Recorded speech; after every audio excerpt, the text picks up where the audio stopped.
ఓం సాయిరామ్. బాబా భక్తులందరికీ నమస్కారం అండి. మన బాబా గారి దయ వల్ల మనందరం బాగుండాలి, సంతోషంగా ఉండాలని కోరుకుంటున్నాను ఫ్రెండ్స్. ఇక ఈరోజు వీడియోలో మన బాబా గారు ఏ సందేశం అందిస్తున్నారంటే, మీ కోరికలు తక్షణమే తీరాలి అంటే ఈ పదార్థం తినడం మానేయండి. మీ యొక్క కోరిక తీరాక ఆ పదార్థం తింటామని బాబా ముందర సంకల్పం చేసుకోండి. ఈ విధంగా ఒక భక్తురాలు చేశారు. తన కోరిక నెరవేరింది. అలాగే ఆ బాబాగారే స్వయాన ఆ పదార్థం తినమ్మా అని షిరిడీలో అందించారు. మరి ఆ పదార్థం ఏమిటో, ఎలా సంకల్పం చేసుకోవాలో ఆ విషయం గురించి పూర్తిగా తెలుసుకునే ముందు, కోరికలు తీరాలంటే బాబాగారి ముందర ఈ విధంగా చిన్న సంకల్పం చేసుకోండి. నాకు ఒక అమ్మాయి కమెంట్ చేశారండి. తన అనుభవాన్ని మనతో షేర్ చేసుకున్నారు. ఆ అమ్మాయికి పెళ్ళయిందట. ఆమెకు పిల్లల కోసం ఎదురు చూస్తున్నారు. ఆ జంట తనకు ఎవరు చెప్పారో ఏంటో తెలియదు కానీ తను ఒక సంకల్పం బాబాగారి ముందు చేసింది. తనకు జరిగిన అద్భుతం చూడండి. ఒకరోజు బాబాగారికి ఎప్పుడూ చేసేలా పూజ చేసి తను కూడా అందరి భక్తుల్లాగా ఒక కోరిక కోరుకున్నది. అదే పిల్లలు కలగాలనే. సాయి, నాకు పిల్లల్ని కలిగించు తండ్రి. అలాగే ఒకవేళ పిల్లలు పుడితే షిరిడీ దర్శనం చేసుకుంటాను. అంతవరకు ఒక తీపి పదార్థం తినడం మానేస్తా అని కోరుకుందట. ఇక ఆమె పూజ జరిగిన రోజు నుంచే ఆ తీపి పదార్థం తినడం మానేసింది. ఆ పదార్థం ఏమిటి అంటే పంచదార. ఇక ఆ అమ్మాయికి ఒక పాప పుట్టింది.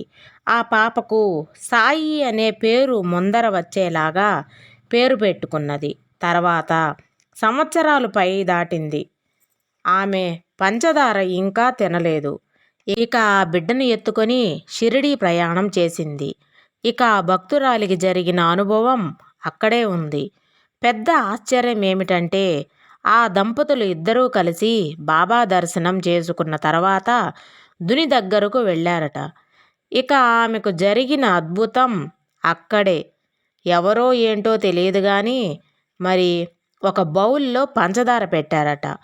అది ఈ భక్తురాలు చూసి, ఇది నా కోసమే పెట్టినట్టు ఉంది అని సంతోషం పట్టలేక, బాబాగారి ఆజ్ఞ నాకు దొరికింది అంటూ ఇక నేను ఆ పంచదారని తినవచ్చు అని ఆమె అక్కడే ప్రసాదంలా స్వీకరించిందట.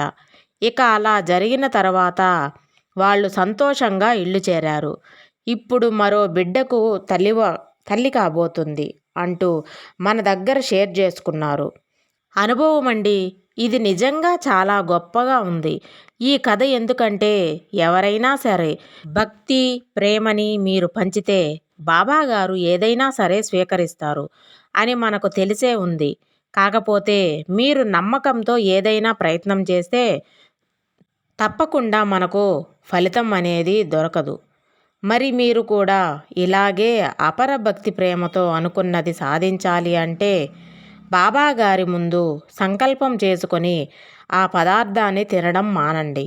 పంచదార అనే అవసరం లేకుండా ఏదైనా సరే మీకు నచ్చిన ఆహారాన్ని మానేయండి. మీ కోరిక నెరవేరేంత వరకు ఆ పదార్థాన్ని ముట్టకండి. బాబాగారి అనుగ్రహం ఖచ్చితంగా కలుగుతుంది. మీకు స్వయాన భక్తురాలుకు జరిగిన సంఘటన విన్నాక తప్పక మీరు ఒక ప్రయత్నం చేస్తారని భావిస్తున్నాను. మన ఈ వీడియోని సాయి భక్తులందరికీ నచ్చిందనుకుంటున్నాను. ఈ వీడియో మీకు నచ్చినట్లయితే ప్లీజ్ లైక్ చేయండి, షేర్ చేయండి, సబ్స్క్రైబ్ చేయండి ఫ్రెండ్స్. సర్వేజన సుఖినో భవంతు. జై సాయిరామ్.